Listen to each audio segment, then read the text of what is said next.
Ayyub alayhissalom.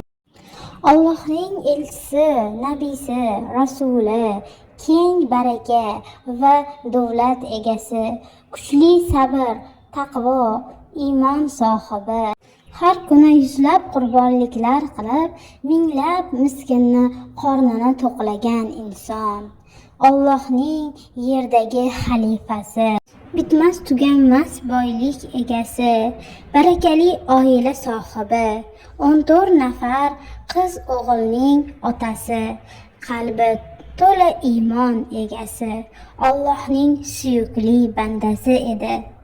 Bir kuni shayton u bilan o'ralashdi, o'ynashdi, sinashmoqchi bo'ldi. O'z malaylarini shayton boricha Ayyub alayhissalomni ustiga tashladi. Bir kunda 14 nafar farzandi, mol dunyosi, uylaridan ajradi va tanasiga juda og'ir dard keldi. Butun tanasi kasallikdan chirib, uvadalanib, go'shtlari ko'rinib, oqib tusha boshladi. Hidi judayam badbo'y edi. Uni ayoli bilan birga shahardan surgun qilishdi. Sening eringning kasali bizga yuqadi deyish. Shunday vaqtlarning birida, yo Rasulim, Robbingizga duo qiling, dedilar onamiz Rahima. Allohning fazl va karami bilan ularga suv berildi. Bu suvda yuvining va iching deyildi. Bu suvni ichganda hamma kasalliklar ketdi. Go'zal bir mavjudotga aylanib, yonlariga tillo bo'lib to'kildi. Tillolarni terib turgan paytda yollari Rahima onamiz kelib, shu yerda bir kasal Allohning nabiysi bor edi.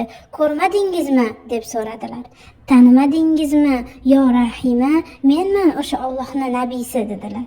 Onamiz yig'lab yubordilar. Ular ham shu suvdan ichdilar, yoshardilar, go'zallashdilar. 70 yil orqaga qaytgandek bo'lishdi va hayotni boshqatdan boshlashdi. Yana o'sha davlat, baraka va himmat berildi ularga. Ularga chiroyli oila, barakali turmush, yana 16 nafar farzand berildi. Bularning hammasi ularga sabri, matonati, shukri, iymoni uchun berildi.